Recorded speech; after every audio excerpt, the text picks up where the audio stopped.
welcome back to my YouTube channel. Welcome back, guys, my returning subscribers. Thank you so much for coming back, my lovers. And if you're new and just came across this pretty face, don't forget to like, comment, and subscribe. So today we are doing a video sitting down, of course, as I am sitting down. So today we'll be doing cultural shocks.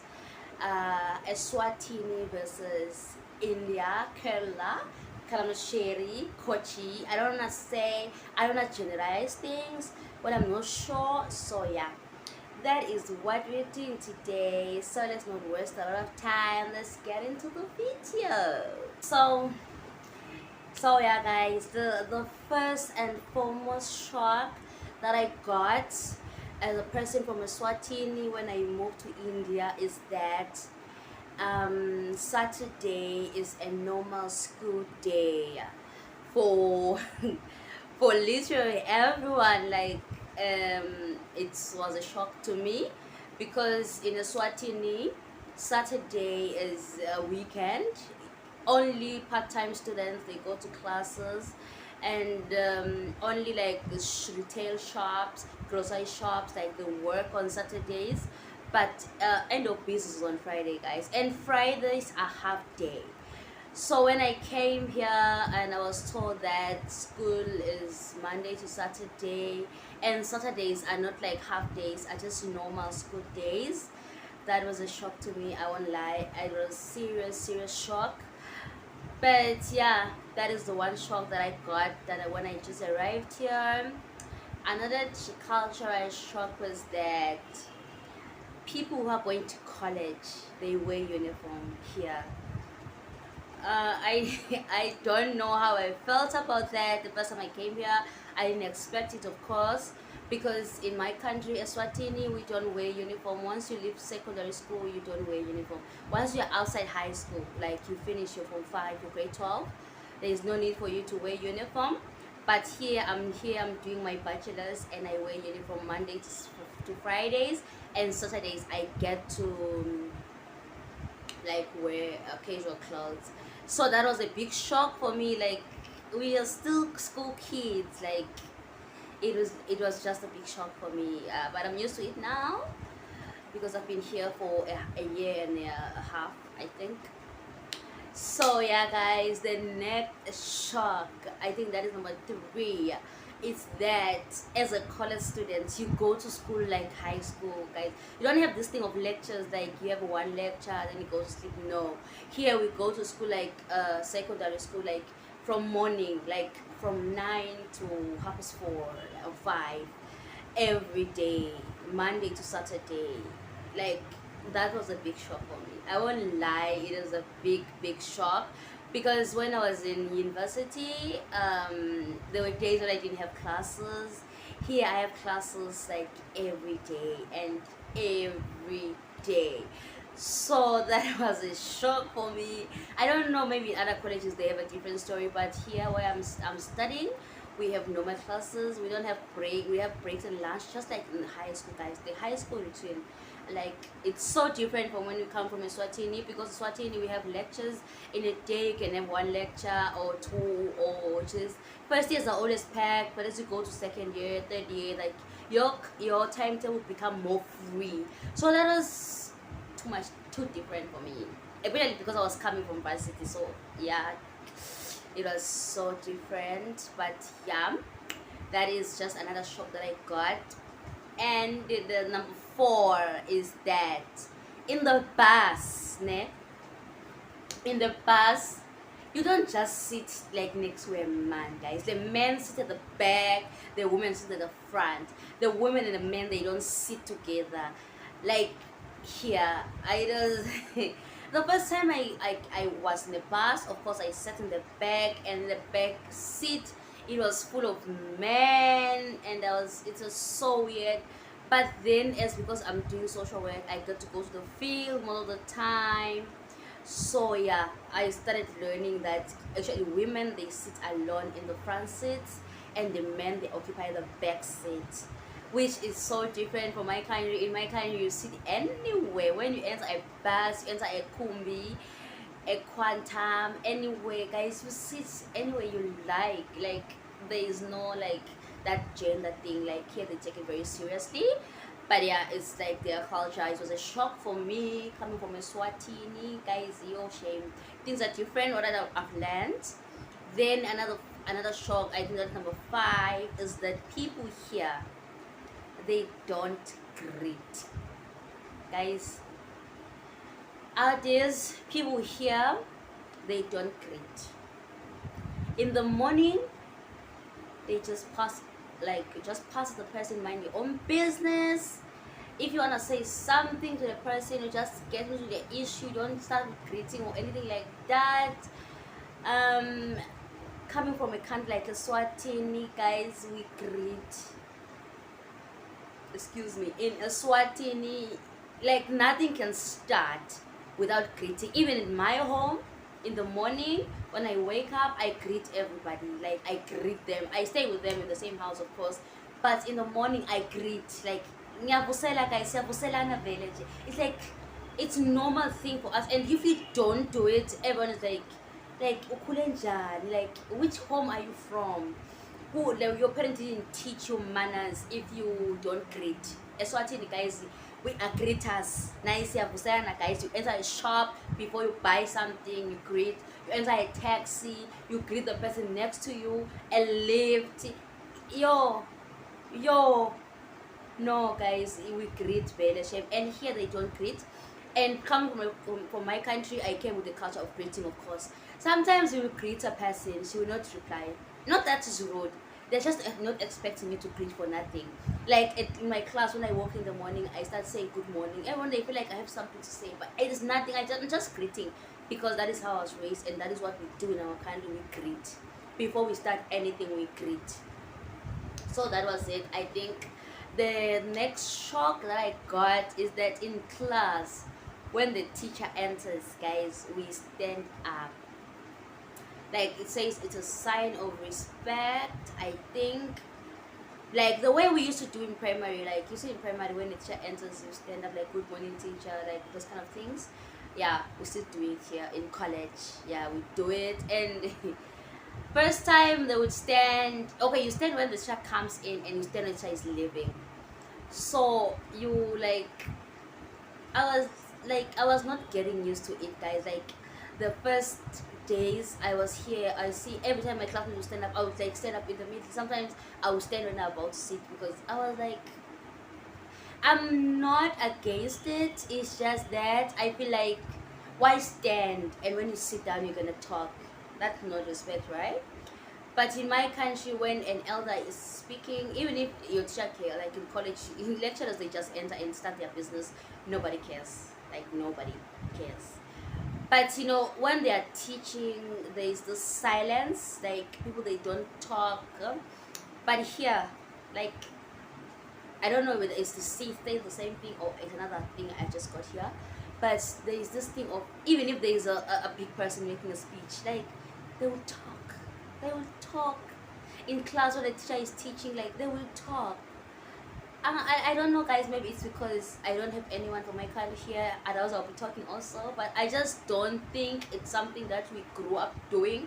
We find it comfortable to talk when the elder person, or when the other person is not talking. Like we listen. Like in presentations, in classes, we tend to listen. And when the person is talking, we listen. In my country, in Eswatini, most of us, I will not say everyone, but most of us, we do that. We don't talk when an elder is talking. Like we don't do it. So here it's so normal. They will talk, and the person will continue. The thing is that the person will continue with the speech, like without minding that there is noise. But then guys, very we are different. So that is it. Another shock that I got when I came to this country is that like, I don't know how to put it, but I don't know what, like when you go out, like I know, like in primary and high school, it is normal for you to go out and ask for permission. But even when you're coming back in my country, you don't now ask the teacher like, can I come inside, things like that.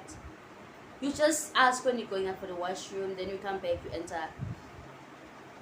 in high school and primary. In college, guys, your phone rings, you just go and pick up your call. Here you wanna go out, you ask, you come back inside, you ask again, like, can I come inside? Like, for me, I won't lie, for me, I still can't do it. I still can't do it. I feel like we are just too old. I feel like we are just too old, and it's so disturbing. One thing, I feel like the teacher is in the middle of something serious. She's teaching, and you're like, can I come in? Can I come in?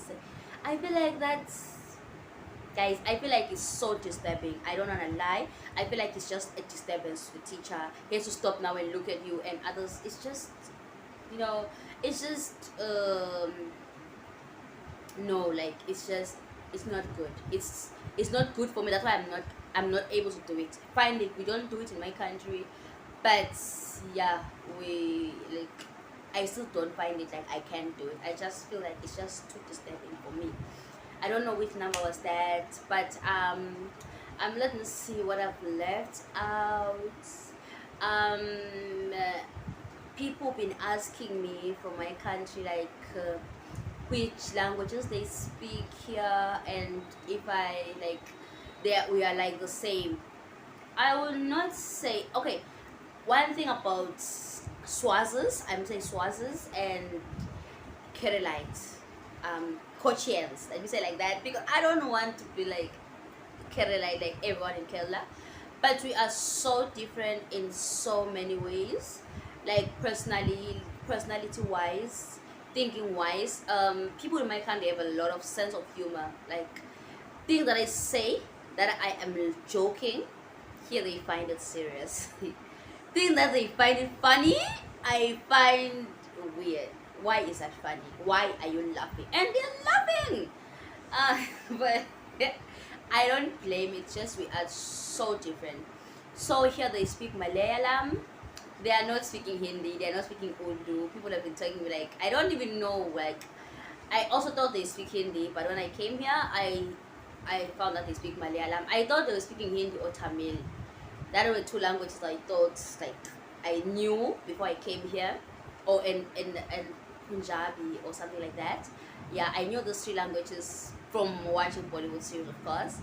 But when I came here, I found them that they speak a lot of Malayalam, and the shock I got is that they don't, like, most of them can't speak English. Like, you know, when you go abroad, guys, the first thing you do, you want to polish up your English. I did the same thing before I decided I want to study abroad. I didn't know how to speak English for a very long time, but when I decided I want to go and study in another country, I started polishing up my English, which was a waste of time. Like, I don't wanna lie, English is a waste resource here. People that don't know how to speak English, they don't know. My classmates, most of them, they don't speak English, and it's disappointing. It's disappointing because we put a lot of effort to learn English. Not that we like it. For me, I come from a country, Swati. We have only Swati, guys. In the Swati set, we don't have another language. So for us to learn English, it's like we are trying to globalize ourselves. Like, when opportunities come, we find that we're ready. So when I came here, I find that people, they don't speak English, and they don't find it a problem that they don't speak English. I don't mind locals not speaking English, but students, college students, they can't speak English. It was a shock, shame. I'm still shocked, barely. I'm still recovering from that shock. Every time I see a beautiful girl, I'm like, and you just say, I can't speak English. I'm like, why? Like, why is it that? But today we know Asia, really, it's most of the Asian countries are non-English speaking countries. So I think that's the thing I was not prepared for when I came to this country. Yeah, guys, I think that is the end of my show that I got in this country. I will not answer okay, I got a question. It's not a shock, but I got a question. Like, my friend asked me, and other people from my country, my church, they asked me, like Lamandiaga sigo in racist. Like, most of them, they ask me that. I won't answer that question because I don't believe in racism. I believe in indifference. I believe that when you meet people that you are not used to, you treat them differently. Because even for us in my country, like guys, people from Mozambique, we love them, like, but most of the people in my country, like we treat them like they're from Mozambique. We don't treat them like they're Swazis. You see, we are not racist, or we are not African, like what, but um, it's different with white people. Of course, they have that thing of like Africa is a country, Africa is poor. It's another shock actually I got here. People like don't know anything about Africa. They think Africa is a desert. Africa is just one big country. My neighbor is from Uganda. I know Ugandan. Why can't we speak the same language? I found that the people here in Kochi, they are ignorant. That is the right word I should use. It is not racism, it's ignorance. They are just ignorance of what is happening outside India. Or let me just say what is like, yeah, India. Let me just say what is happening outside India. They don't know about Africa. I know most people don't know about Swatini, but when you talk about South Africa, guys, who doesn't know South Africa? When you talk about Tanzania, who don't talk about Kenya? Okay, they know. Like when you talk about Nigeria, people they don't know Nigeria. Who doesn't know Nigeria? So when I came here, I found out that people they don't know about Africa. They think Africa is one country. They think diseases are found in Africa. They think, I don't know who gave them that mindset though, that Africa is poor, Africans are hungry, Africans they need help. Okay, guys, I feel like yeah, we need help, but who doesn't? Even Indians they need help. Oh yeah, the last shock, guys, shame. Coming from Eswatini, I will not speak for other African countries. I'm coming from Eswatini, and Gosami we're from we are a small country, but guys, we are one of the poor countries in Africa. I will not lie about that. We are still developing, but we don't have homeless people that are sane.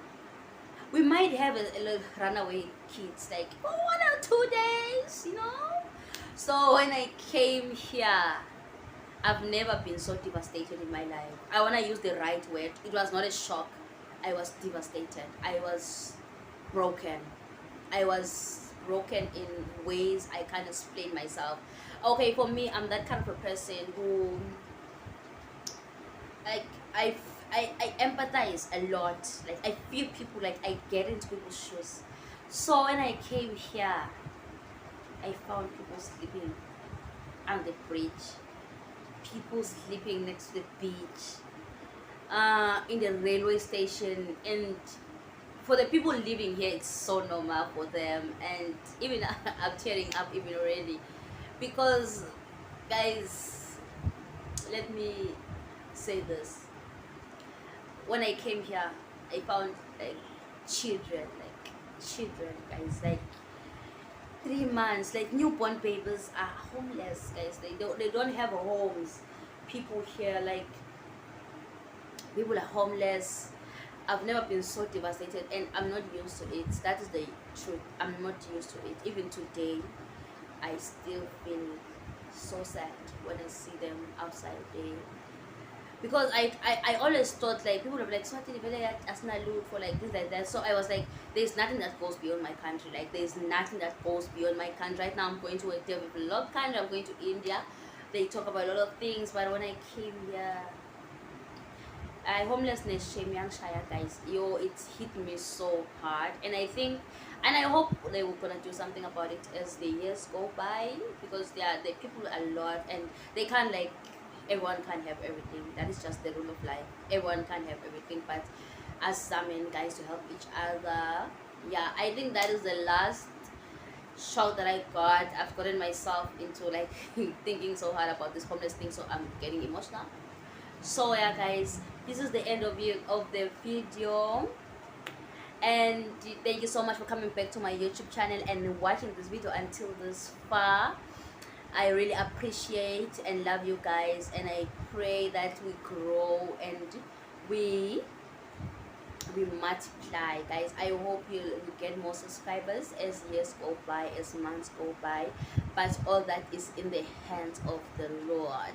So thank you guys for watching, and don't forget to like, comment, and subscribe. Also share. Don't forget to share with your friends, in your groups, in your families. Anywhere you go, you just share about my YouTube channel. I love you. Till the next video. Bye bye.